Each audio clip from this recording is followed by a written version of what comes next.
Hello friends, Radhe Radhe. Welcome to my new blog. कैसे हैं आप लोग? उम्मीद करती हूँ आप सब लोग अच्छे होंगे और आपकी पढ़ाई भी अच्छी चल रही होगी। फ्रेंड्स, आज मेरी स्टडी स्टार्ट होती है ज्योग्राफी की 9th क्लास की एनसीईआरटी से, क्योंकि इसके साथ के साथ मैं नोट्स भी रेडी करती जा रही हूँ और ये आखिरी बार है जो मैं एनसीईआरटी मतलब पढ़ रही हूँ। और अब मुझे आगे ज़रूरत पड़ेगी तो मैं इसके नोट्स ही रिवाइज़ करूँगी, क्योंकि मैं इसके साथ के साथ शॉर्ट नोट्स भी रेडी करती जा रही हूँ, क्योंकि नोट्स बनाना बहुत ज़्यादा ज़रूरी है। क्योंकि कभी कभी ऐसा होता है कि आपका रिवीजन का टाइम हो गया है लेकिन आप सारी एनसीईआरटी एक साथ नहीं पढ़ सकते एक दिन में। तो मतलब इतने शॉर्ट नोट्स बनाइए 30-35 पेज के, जो 6 से लेकर 12 तक का मतलब एक ही कॉपी में मतलब हो जाए। एक एक मतलब थोड़ा मोटा सा हल्का रजिस्टर बना लें और उसी में मतलब आप सारे नोट्स रेडी करें, ताकि आप एक दिन में मतलब हल्के जो भी मतलब इस तरीके से नोट्स रेडी करें जो आपको रिवीजन करते टाइम आपको दिक्कत ना हो।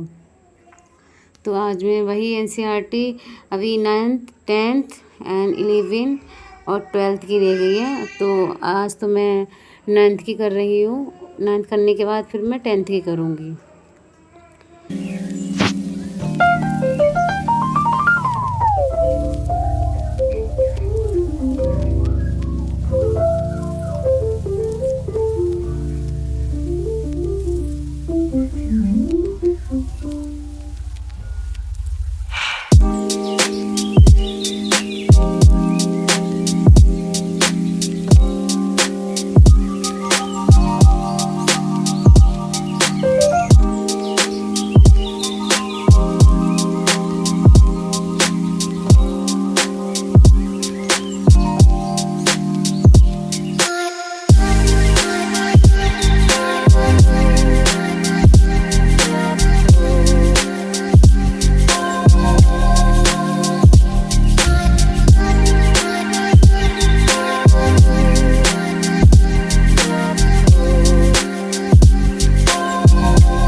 एक बात बता रही हूँ मैं आपको, ज़िंदगी में चाहे आप कितने भी फ्री क्यों ना हो और आप किसी भी चीज़ की तैयारी नहीं कर रहे हो, लेकिन आप एक बात हमेशा याद रखना कि जो आपका टाइम है ना वो आप किसी को भी मत देना। क्योंकि आप जिन लोगों के साथ अपना टाइम स्पेंड कर रहे हो ना, वो लोग आपका बस ये सोचते हैं, आपको इस तरीके से यूज़ करते हैं कि आप उनका टाइम पास हो।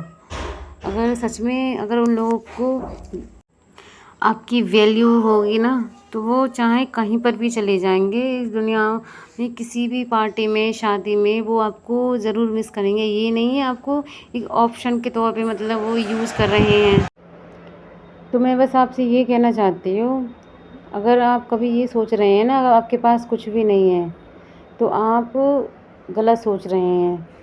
क्योंकि जो आपका वक्त है ना, आज अगर ये ख़राब है तो ये हमेशा ख़राब रहने वाला नहीं है। आप इसके अंदर थोड़ा सुधार लेके आएंगे तो आपका वक्त भी चेंज होगा और आपके हालात भी।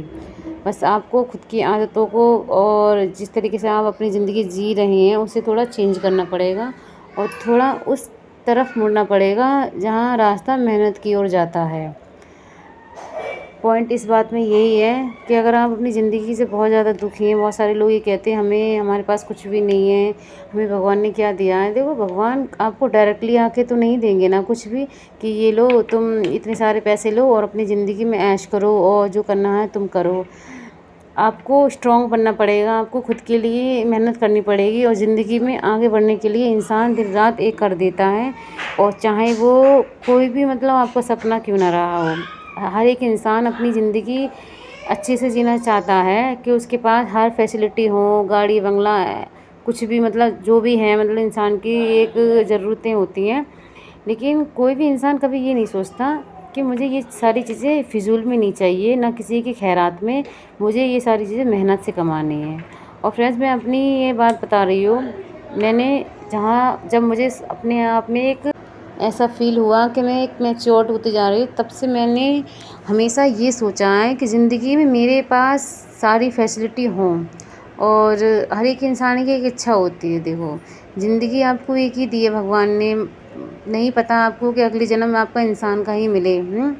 तो हर एक इंसान ये सोचता है कि ज़िंदगी हमारी ऐसे ही गुजरे जिसमें किसी भी चीज़ की कोई कमी ना हो। लेकिन साथ के साथ मैंने हमेशा एक बात ज़रूर जोड़ी है, मैं बेशक एक लड़की ही क्यों ना हूँ, लेकिन मैंने कभी भी ये नहीं सोचा है कि मैं दूसरों के पैसों पे ऐश करूँगी, या दूसरों से डिमांड करूँगी, या दूसरों से ये अपेक्षा रखूँगी कि तुम मेरे लिए ये करो।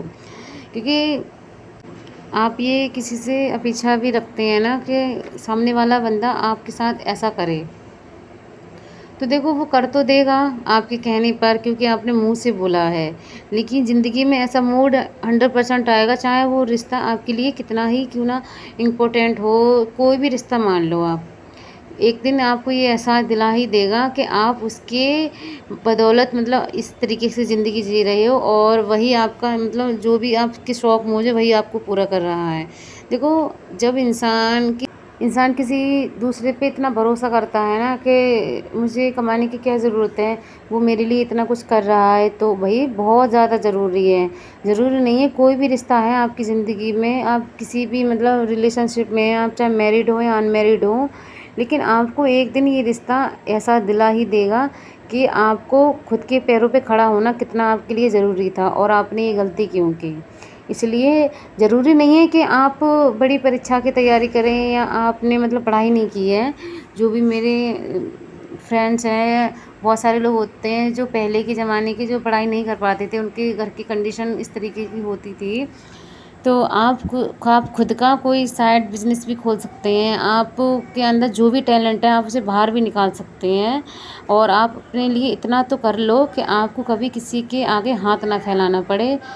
कम से कम इतनी मेहनत तो करो कि ज़िंदगी में जब कोई भी मुकाम आए, कोई आपसे ये ना कह पाए कि मैंने ये तुम्हारे लिए किया था और ये चीज़ मैंने तुम्हें दिलाई थी, और वो इस ज़रिए आपको झुक के रहने पे मजबूर करे।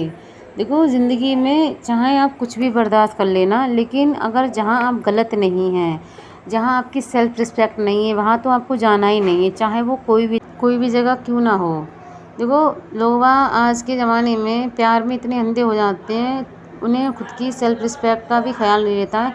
सामने वाला बंदा अगर उन्हें गाली भी दे दे ना, तो वो ये सोचता है अरे ये प्यार है। और यही बात अगर माँ बाप बोल देना कि बेटा वहाँ पे नहीं जाना है, थोड़ी सी भी रोक टोक कर दें, तो ये सोचने लगते हैं कि माँ बाप तो हमारे दुश्मन बन गए हैं।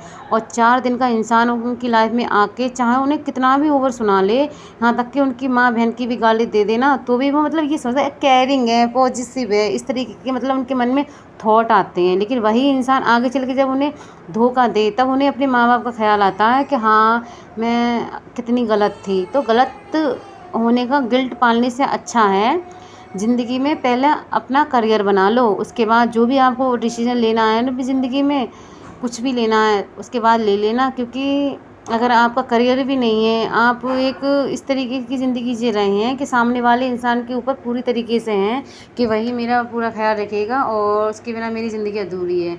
और दूसरी बात ये भी है फ्रेंड्स, कभी भी किसी भी इंसान खुद के ऊपर इतना हावी मत होने दो कि वो आपकी ज़िंदगी इस तरीके से कर दे कि आपको उसके बिना सांस लेना ही दुश्वार हो जाए। ज़िंदगी में सबसे ज़्यादा इम्पोर्टेंट है आपका करियर, और दूसरी आपकी सेल्फ़ रिस्पेक्ट। जो इंसान आपको इज़्ज़त नहीं दे सकता ना, तो आप ये सोच लो कि वो आपसे कभी भी इस तरीके से आपको रख ही नहीं सकता जिस तरीके की आप लाइफ के बारे में सोचते हो कि वो इंसान मुझे इस तरीके से रखेगा। अगर आप पढ़ाई कर रहे हैं ना, तो मैं तो आपसे बस यही आपको एडवाइस दूंगी कि आप सिर्फ अपने पढ़ाई पे फोकस करें। आप अपने आने वाले कल के लिए तैयार रहें कि आपको आगे क्या स्टेप लेना है और आपकी ज़िंदगी में कितना संघर्ष चल रहा है। अगर देखो आप पढ़ाई कर रहे हैं ना, तो आपको फालतू बातों में पड़ने की ज़रूरत है ही नहीं, क्योंकि आपका जो ड्रीम है ना वो बहुत बड़ा है और उस सपने को पूरा करने के लिए आपको अपने बहुत सारी चीज़ों का त्याग करना पड़ेगा, जैसे कि सुख, चैन, नींद, आराम, घूमना फिरना। ये सारी चीज़ें उस टाइम अच्छी लगती हैं जब हम अपनी लाइफ में पूरी तरीके से सेटल हो जाएं, हमारा करियर जो भी हमारा सपना था वो भी पूरा हो जाए और जिस तरीके की हमने लाइफ चाही थी वो भी हमारी उसी तरीके से की लाइफ चल रही है। ये सारी चीज़ें तब अच्छी लगती है। लेकिन अगर आप पढ़ाई कर रहे हैं ना, तो ये चीज़ें करो। आप अपने फ्रेंडों के साथ भी घूमो और एक्टिविटी करना भी बहुत ज़्यादा ज़रूरी होता है। ऐसा नहीं है आप पढ़ाई कर रहे हैं तो सिर्फ पढ़ाई ही करेंगे, क्योंकि अगर ऐसा करेंगे तो आप पढ़ाई भी नहीं कर पाओगे।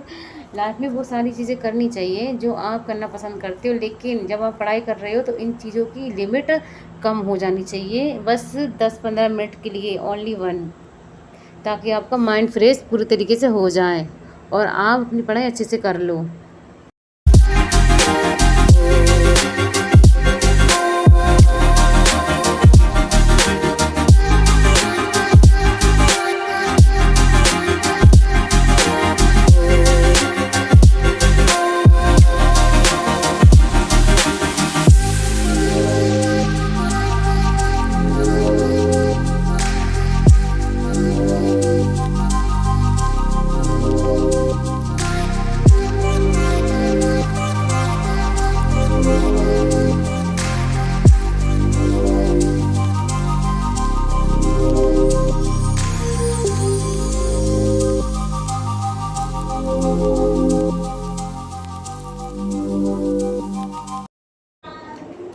ज़िंदगी में अगर आपको कुछ बनना है ना, तो आपको सिर्फ अपने आप को इतना कंट्रोल करना पड़ेगा कि आपका जो दिमाग है, दिमाग कभी शांत नहीं रहता है, उसे कुछ ना कुछ सोचने के लिए चाहिए ही चाहिए।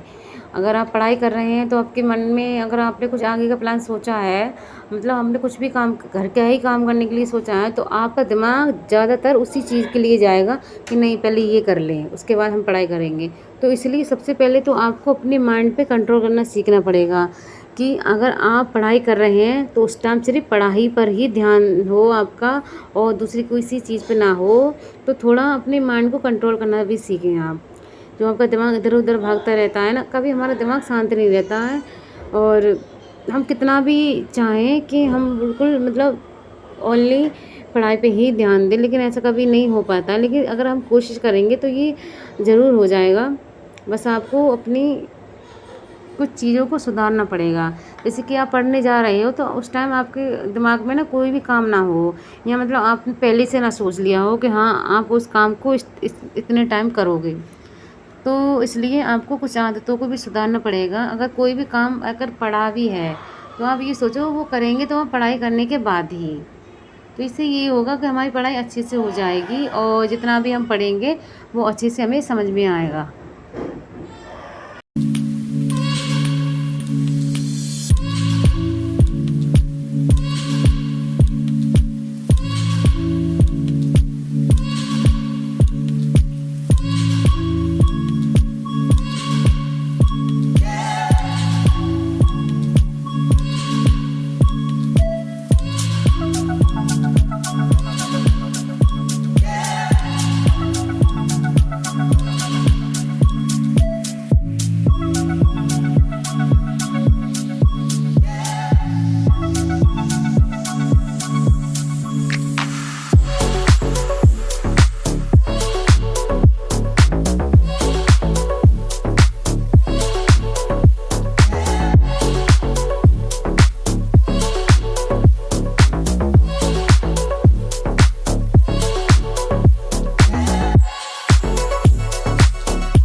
फ्रेंड्स मैं आपको एक बात बता दूँ, कुछ एस्पिरेंट ऐसे भी होते हैं जितना उन्हें पढ़ना होता है वो नाट में सोच के मतलब सोते हैं कि उन्हें सुबह इतना पढ़ना है और उनका टारगेट पूरा हो भी जाता है। और कभी कभी ऐसा होता है फ्रेंड्स, मैं भी इसी तरीके से सोती हूँ कि सुबह मैं जितना हो सकेगा मैं जल्दी से मतलब अपना घर का काम ख़त्म करूँगी, जो भी मेरा डेली का रूटीन होता है उसके बाद मैं अपनी पढ़ाई स्टार्ट कर दूँगी। और जब बच्चे आएंगे कोचिंग पढ़ने के लिए उसी टाइम उनको काम दूँगी और उनसे जो भी मैंने सुनने के लिए मैं डेली में देती हूँ वो सुनने के बाद मैं खुद अपनी पढ़ाई स्टार्ट कर दूँ। लेकिन ऐसा नहीं हो पाता है फ्रेंड्स।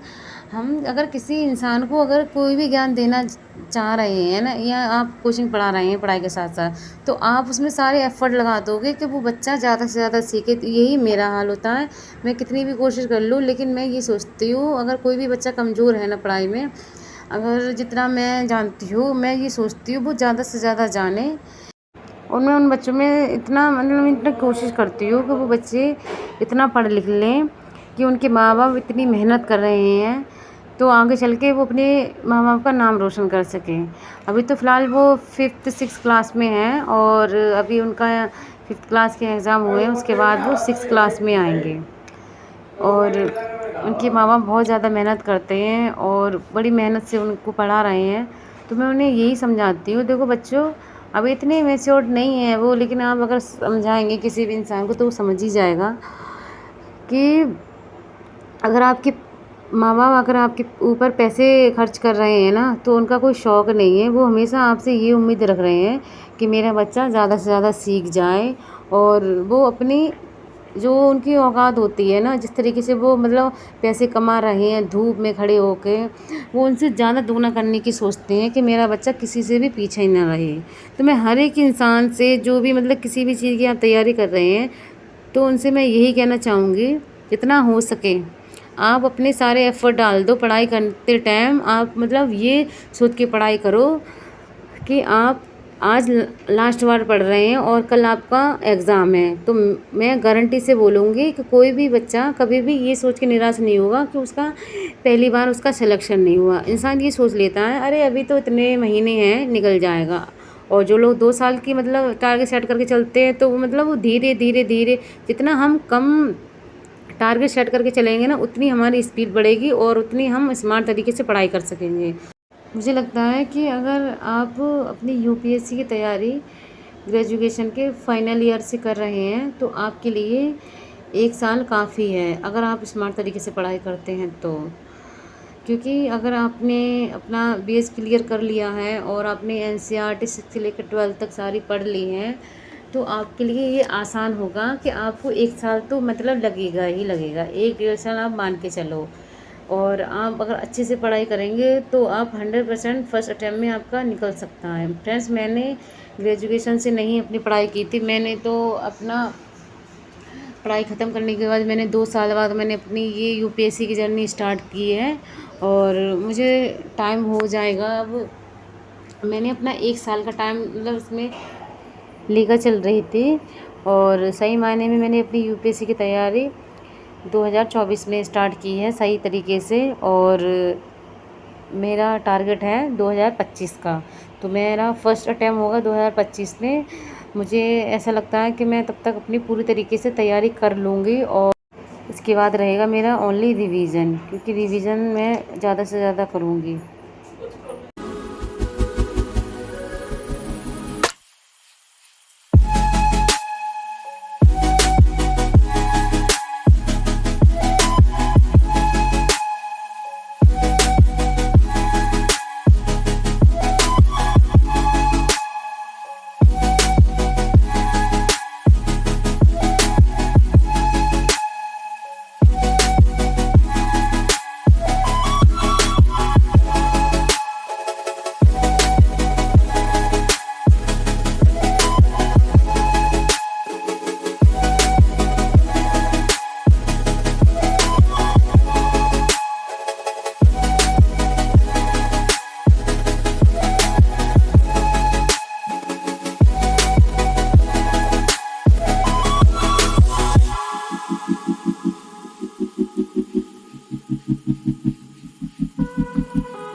रुकावटें आती हैं सफलता की राहों में, रुकावटें आती हैं सफलता की राहों में, ये कौन नहीं जानता, फिर भी वह मंजिल पा ही लेता है जो हार नहीं मानता। इसलिए मैं आपसे फ्रेंड्स कहना चाहती हूँ कि आप सिर्फ मेहनत करो, क्योंकि मेहनत कभी किसी की फिजूल नहीं जाती है।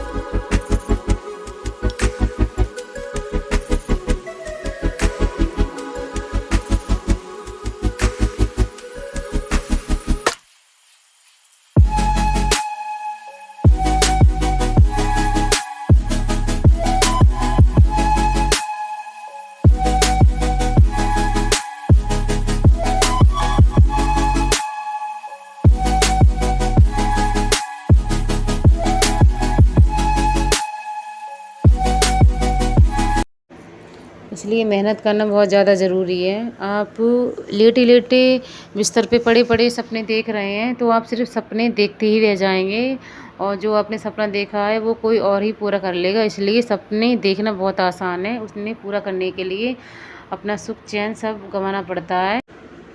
अगर फ्रेंड्स आपको मेरी वीडियो अच्छी लगी हो तो प्लीज़ मेरी वीडियो को लाइक करें एंड चैनल को सब्सक्राइब करें। अब हम मिलते हैं अपने अगले ब्लॉग में, तब तक आप अपना ध्यान रखना और अपनी पढ़ाई अच्छे से करते रहना।